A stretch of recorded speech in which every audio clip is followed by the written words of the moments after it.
Please do turn with me to the book of Romans, Romans chapter 15.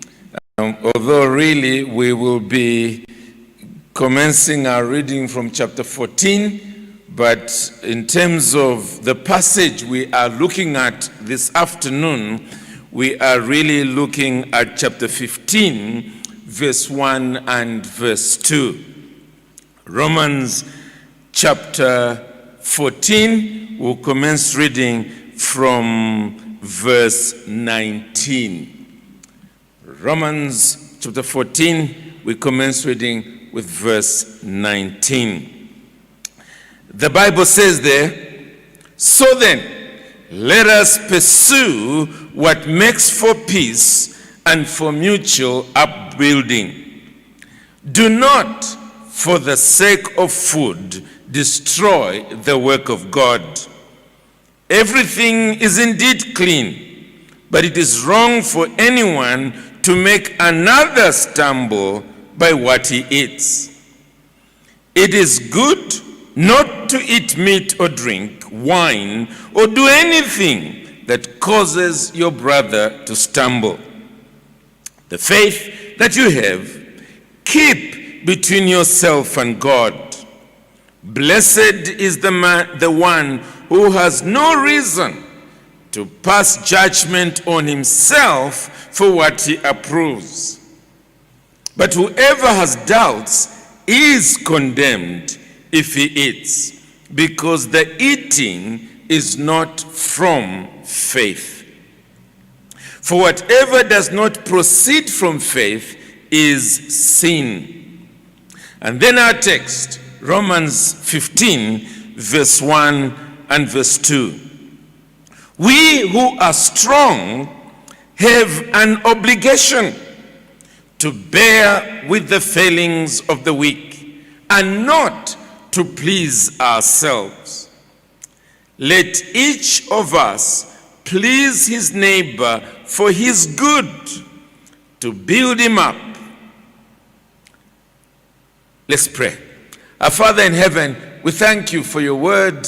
Thank you for the opportunity that we have to meditate on it.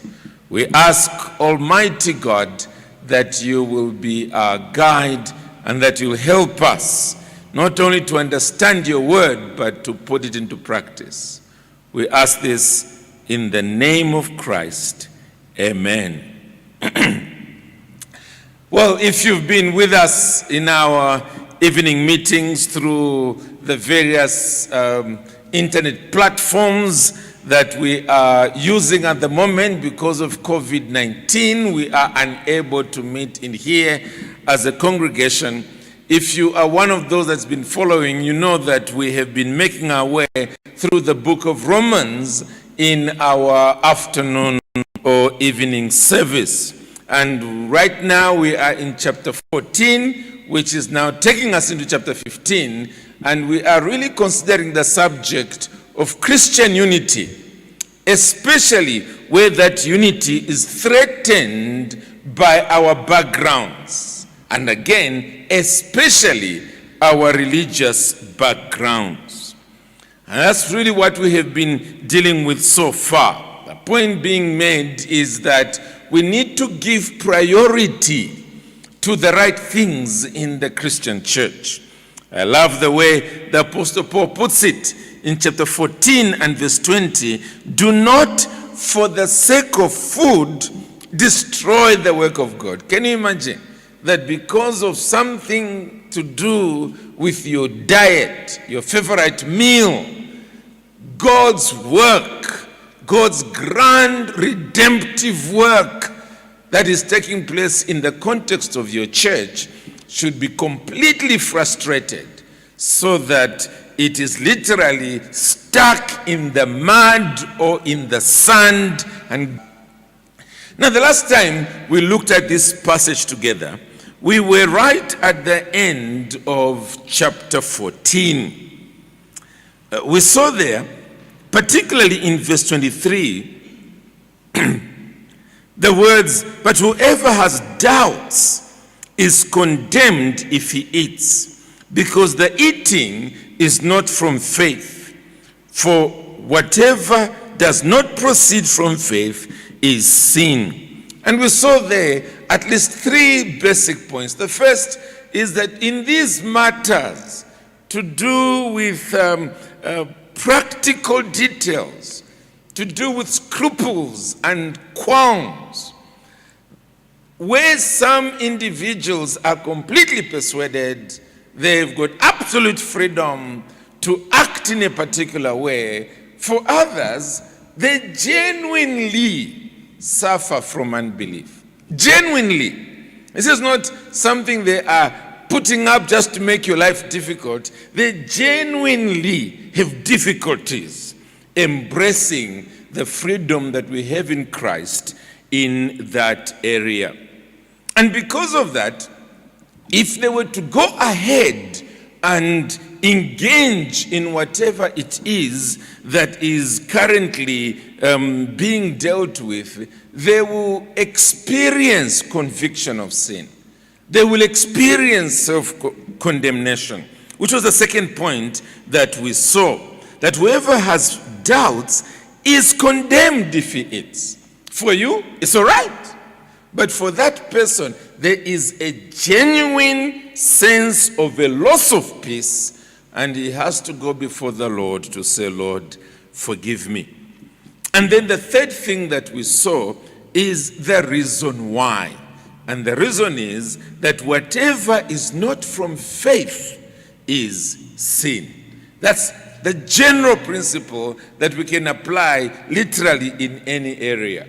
That when you are going ahead to do something and the whole of your conscience is hesitating because from your background this is morally wrong, ethically wrong, it is sinful, then don't. Because if you do, you are sinning. It is not from faith. It is sin. Well, today we see that what Paul is urging upon the strong believers in this latter section of Romans 14 is something that's actually an obligation. It is a command that God is giving. And that is that they ought to act in a way that sympathizes with those who are weak. Putting it a little differently, it is the fact that the strong, when they are, as it were, holding back their own freedoms, they are not doing the weak a favor. It's not a favor they are doing. It is their own line of obedience to God, because God is demanding this. Let's quickly read verse 1 and verse 2 again, which we are looking at. And I want you to notice this sense of obligation, which we will expound in a moment. The Apostle Paul says there, chapter 15 and verse 1, we who are strong have an obligation to bear with the failings of the weak and not to please ourselves. Let each of us please his neighbor for his good, to build him up. First thing, it is the fact that Christians must do certain things in their Christian lives whether they like it or not. Let me say that again. Christians must do certain things in their Christian lives whether they like it or not. And in this particular case, the Apostle Paul is coming to those who are the strong. In other words, these are individuals whose Christian consciences enable them to engage in activities that for other people would be a stumbling block. The Apostle Paul is saying to them that whether they like it or not, they have to behave in a particular way. They have an obligation And what is that obligation? It is to bear with the failings of the weak. It is to sympathize with the weak. It is to change their behavior for the sake of the weak. Now, I think, brethren, we need to pause for a moment to let this sink in. The reason why I'm saying we need to pause for a moment is because as I have related to Christians, I have often found that there is a certain theology of grace that suggests that we must never do something because we ought to do it. Because if we are doing something because we ought to do it, then it is, as they often call it, works righteousness. In other words, it is you trying to be righteous before God by works, and we ought not to do so. In other words, it is counterintuitive to grace. The grace of God is one that has liberated us in such a way that the only things we must do are those things that we are doing freely because we want to. And consequently, a few examples that I can throw in is the keeping of the Lord's Day. A lot of individuals no longer keep one day out of 7. Why? Well, it is because there are so many other things they want to do on that day, and to hold themselves back because they have to is seen as works righteousness. And therefore the Lord's Day has gone out of the window, and Christians are doing anything they want to do on the day that God has said, 1 day out of 7 is mine. It is for you to rest, and you are to worship me. They've thrown that out of the window. Another area that has suffered is tithing. They will prefer what is called free will offering, full stop. Why? Well, God says he loves a cheerful giver. And so, if you are not cheerful when you are tithing, then don't tithe, they say. Because it becomes works righteousness. And on they can go. In other words, anything that you begin to realize that this is an obligation, then it is for the Old Testament. For us as New Testament believers, it must be what we feel like doing. We are doing it cheerfully. And therefore, if you don't feel like going for the church prayer meeting, stay home. Stay home. Because don't feel like it's not something you're going to do cheerfully. You don't feel like fasting, don't fast. Why should you do so? When you're not feeling like doing so, it's not something you're doing cheerfully. Well, what we are beginning to notice here is that the Apostle Paul believed in the fact that there are some things we ought to do as Christians, not just weak Christians, but strong Christians as well, as an obligation. And that's what he is dealing with here. Let me quickly again put it in context so that we don't miss what's going on here. This passage that begins with chapter 15 and verse 1 is really a bit of an unfortunate starting of a new chapter.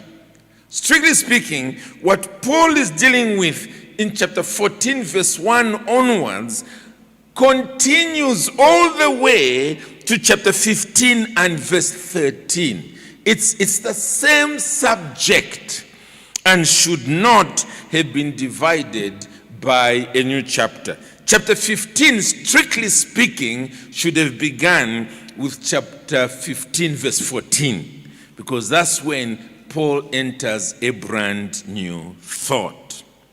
So, in this passage, the Apostle Paul is addressing one thing: unity in diversity. And he puts it this way, chapter 14 and verse 1. As for the one who is weak in faith, okay, welcome him, but not to quarrel over opinions. In other words, Paul's chief concern is for the strong, the ones whose spiritual freedom enables them to do more than what others are able to do. And Paul is saying, when the weak are now part of your fellowship, part of your church, welcome them. Don't bring up this issue that's going to divide you, this debatable issue. Don't quarrel over opinions. Put that aside. Accept them. Have fellowship with them. These matters will be dealt with time. So that's the main point of this chapter and a half. Now, we've already noticed that in the first section of this passage, Paul begins with the weak. His main concern will be with the strong, but he begins with the weak. And we saw that from verse 5, in fact, even earlier, from verse 2 or 3, all the way to verse 12. He dealt with the weak, and basically he was saying to them, stop acting with a hyper-critical attitude towards your brethren who are able to exercise freedom in areas where you can't. Don't condemn them. Don't criticize them, because before their own master, they will stand or fall. Before their own master. Leave them alone. That's before God. But then, beginning chapter 14, verse 13 onwards, he's now concerned with the strong.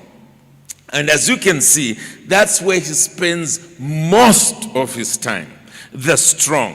And the major appeal he is giving to the strong is what we find in chapter 14, verse 13.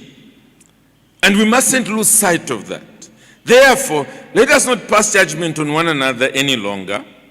And then he says, but rather decide never to put a stumbling block or hindrance in the way of a brother. That's really the obligation he's giving to the strong. Never put a stumbling block on others. Never allow what is part of your freedom and you have no qualms about it, but never allow that to cause other people to injure their consciences. Don't. And by the time, Paul has been arguing this point from that verse 13 onwards, we've seen that. But by the time he's arriving in chapter 15, verse 1, Paul literally goes beyond reasoning. He's been reasoning all along. Do not let what you regard as good to be spoken of as evil. Do not for the sake of food destroy the work of God. He's been reasoning. But now he comes straight and puts it in a way that is saying it's your moral duty. It's your moral duty. In other words, you have no choice in the matter. So even if my reasoning with you left you still saying, well, now I've brought you to the point where I'm saying, it's not well, you must. You must. We who are strong have an obligation, he says. An obligation. The New International Version puts it a little differently, but it's really the same thing. We who are strong ought to bear with the feelings of the weak. Ought to bear with the feelings of the weak. The word that is used there as obligation or ought to is a word that you use when you're speaking about owing somebody money. Owing someone money. Let me take you to Matthew 6, where it is used. Matthew 6 and verse 12. It's really not talking about money there, but it's obviously the same idea because it's a picture language that is being used. Matthew 6, we're being taught about the Lord's Prayer. And I'll read verse 12. I'll read verse 12. It says there, and forgive us our debts as we also have forgiven our debtors. Forgive us our debts as we've also forgiven our debtors. In other words, sin is being seen as an obligation. It's something that I will have to pay for. And so now we are saying, Lord, cancel my obligation to pay you for my sin, as we have also canceled the obligation for others to pay us for their sins. It's in that sense that we are to understand obligation. And all of us, unless you were born with a silver spoon in your mouth, but all of us have had to borrow at one stage. It may have been a little bit of money, may not have been a whole lot, but we understand what it means to pay back. We understand it. If you said that I'll pay back on the 3rd of May, 2020, well, you know that today, COVID or no COVID, you must pay. You know that. It's a sense of obligation. Tonight, you shouldn't sleep without calling the person you owe. And you give. Now, let's face it. Very few of us feel like paying back what we owe. We don't do it cheerfully. You know, we don't sort of go there with our favorite song and, dance a little bit and give. No.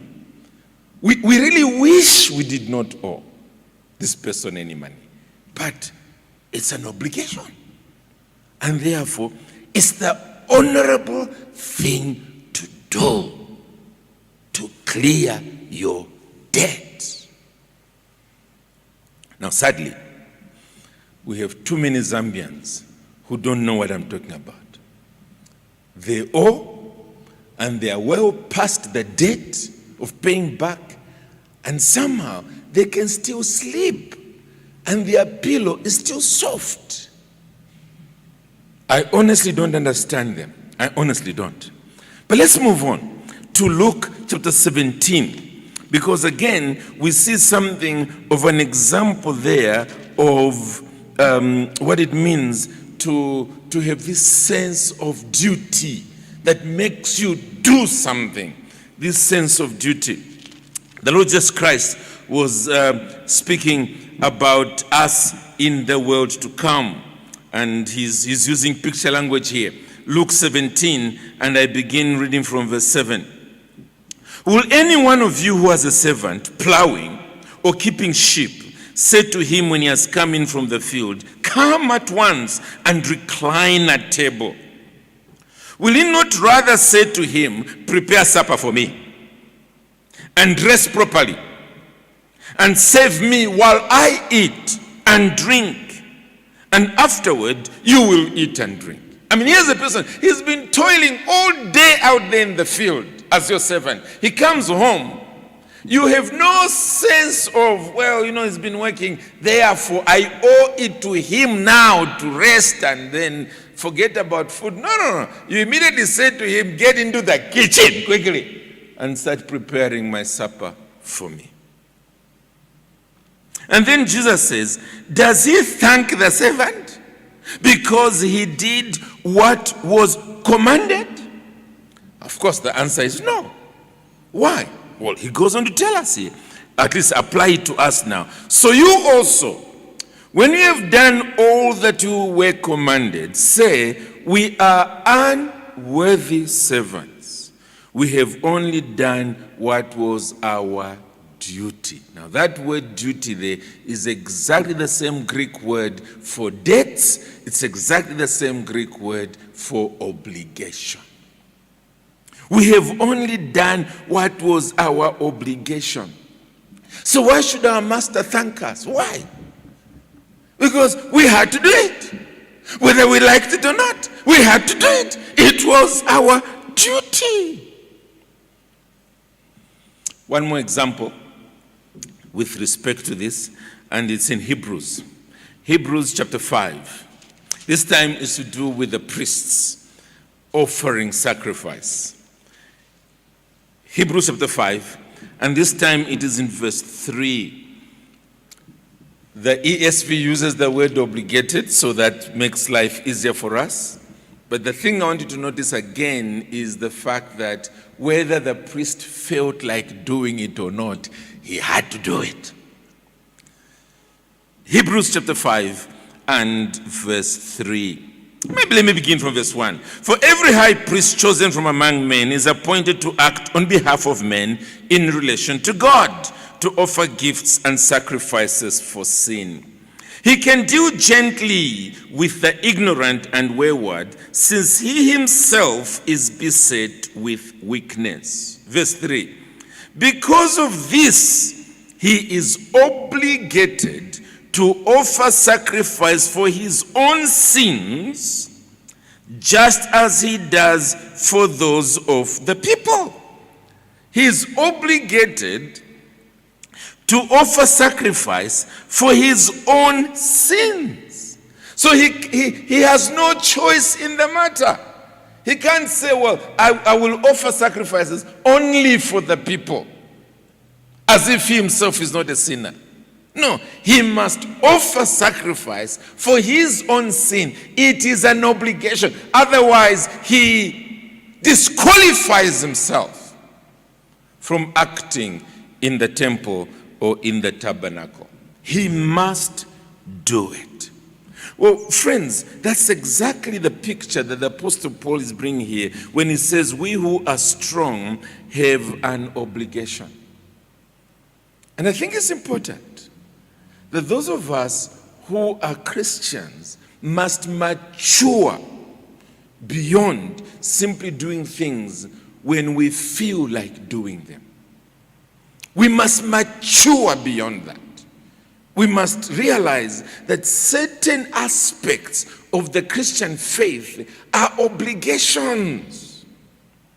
They are not at the mercy of your feelings 100 times no. You must, because God expects it of you. And if you don't feel like doing it, well, put your feelings aside and still do it, because you owe it. It's a duty. It's an obligation. It is enkongole. It's a debt that must be paid. You have no choice in the matter.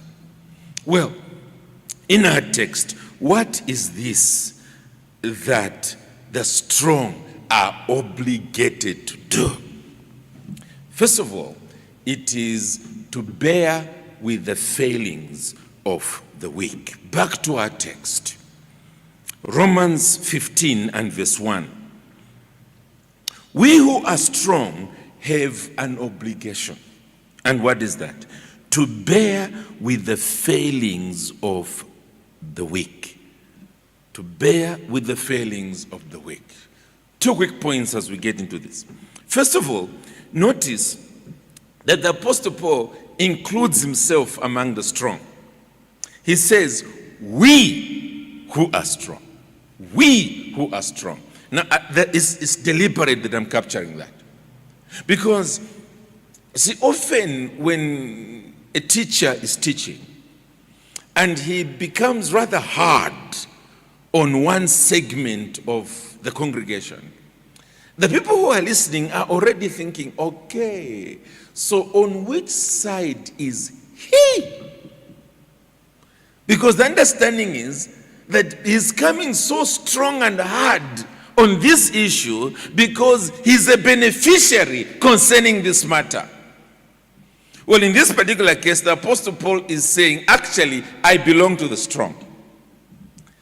And I'm being hard on the strong because objectively, that's the mind of God. I'm not being biased simply because it is the other camp. I am turning on the heat under the seat and I'm one of you sitting on that seat.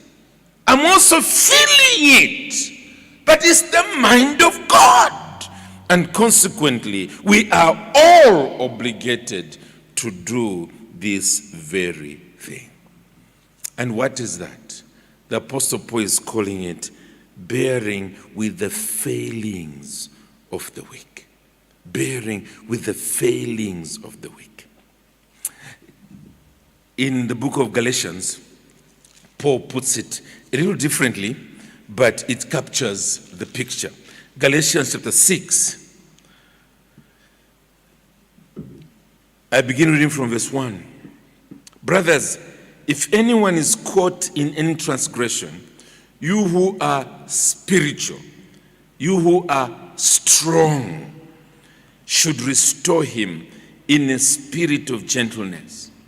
Keep watch on yourself, lest you too be tempted. And then he puts it this way: bear one another's burdens, and so fulfill the law of Christ. Bear one another's burdens. In other words, the thing is, you should never say, it is none of my business, when your brethren are struggling over something which for you is straightforward. It's a freedom you have. You must never say, it is none of my business. Rather, what you should do is you should move into their situation and help them along. Move into their situation and help them along. And that is what bearing, not with the weak, but with the failings of the weak is all about. You know, our usual attitude is something like this. But why should I be encumbered by their problem? Why? Me, I'm okay.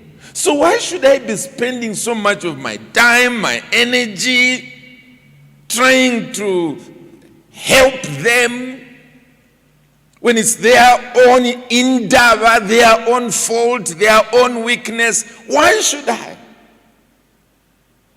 Or we can put it this way: why should I give up my cherished lifestyle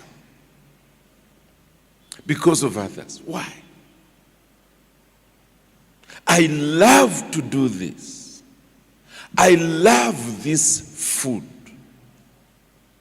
Why should I give it up for their sake? Why? In fact, I've already bought so much of it. It's filled my fridge. Why should I keep myself away from enjoying this for other people? The Apostle Paul is saying, you must. It's actually an obligation. It's part of your duty. You have no choice in the matter.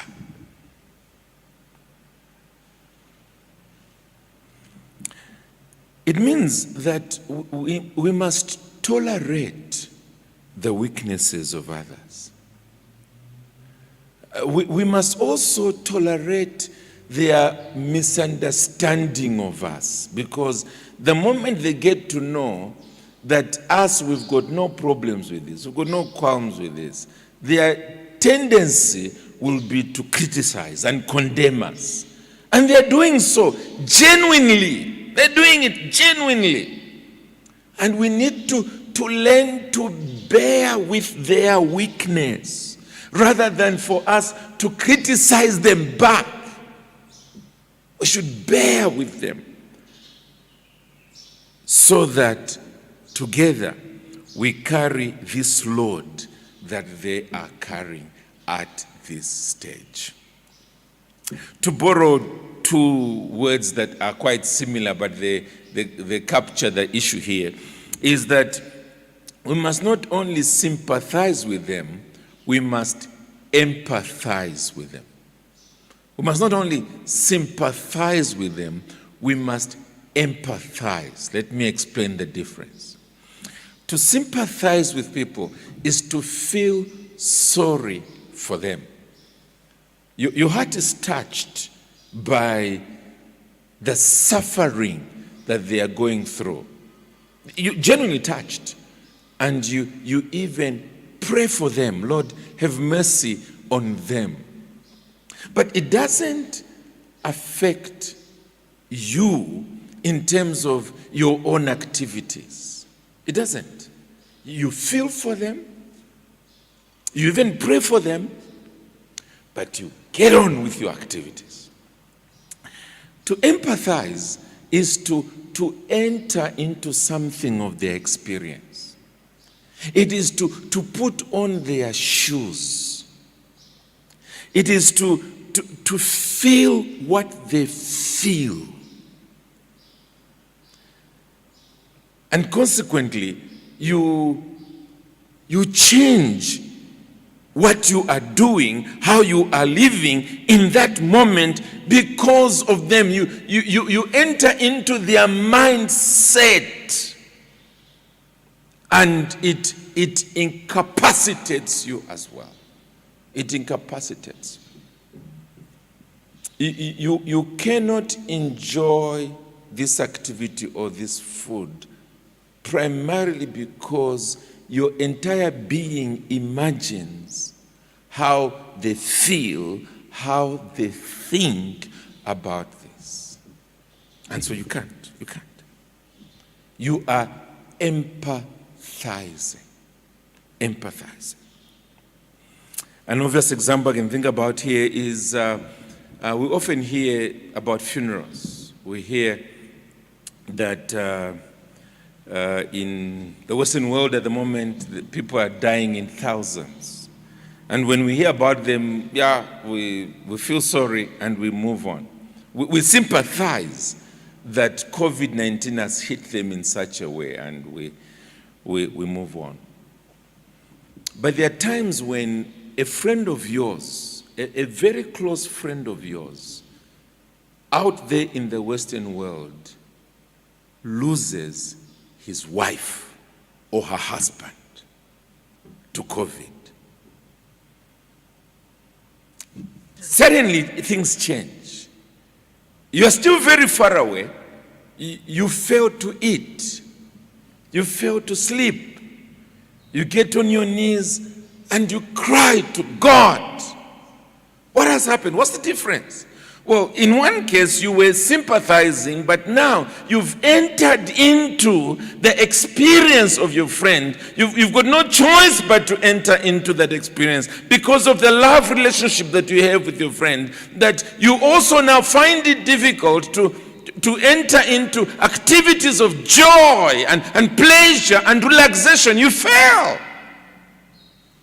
because of empathy. Because of empathy. And what the Apostle Paul is saying here is that that's our duty. Not simply to bear with the weak, but to bear with the failings of the weak. To enter into that experience, to be identified so closely with their failings that we feel sorry. We ourselves change our lifestyle so that we are one with them. That's the first side of the obligation. The second is that we are to please the weak and not to please ourselves. To please the weak and not to please ourselves. Let's look again at the second part of verse 1, which goes into verse 2. But let's read the two verses together. We who are strong have an obligation to bear with the failings of the weak, to enter into their experience and to carry their load together with them. And here it is now. And not to please ourselves. That's the other side. Let each of us please his neighbor for his good, to build him up. Now, time is not with me, so we have to run through this a little faster.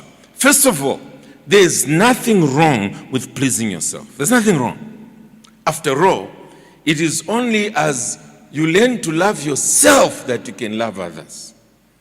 And that's the commandment, that we are to love our neighbor as we love ourselves. So in that sense, there's nothing wrong with you cooking your best meal and enjoying it. There's nothing wrong with it. Nothing wrong with you putting on those clothes you like to put on and really enjoy. There's nothing wrong. Nothing wrong with you playing the game or sport that you love to play. There's nothing wrong.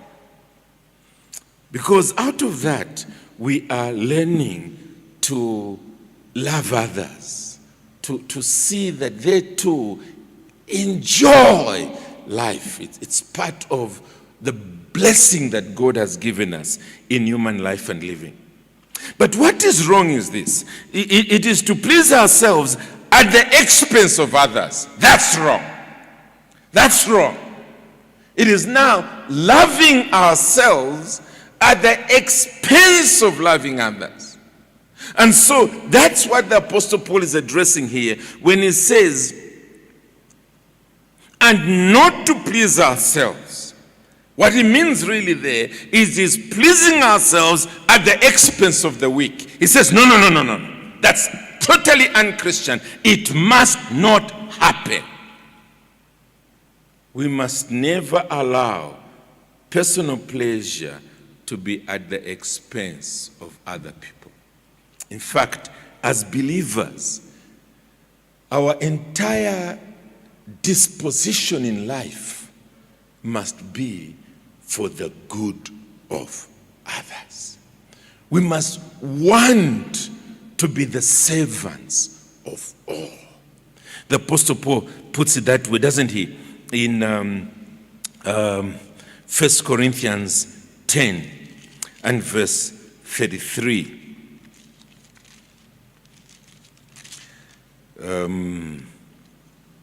I hope I'm correct. Yeah. 1 Corinthians 10 and verse 33. I begin reading from verse 31. So whether you eat or drink or whatever you do, do all to the glory of God. Then he says, give no offense to Jews or to Greeks or to the church of God. Exactly the same point he's dealing with here. That my lifestyle must not cause either Greeks or Jews or anybody else to stumble. Listen to his own example. Verse 33. Just as I try to please everyone in everything I do, not seeking my own advantage, but that of many, that they may be saved. Paul is saying that's who I am. I have sacrificed my freedoms so that I may please everyone in everything.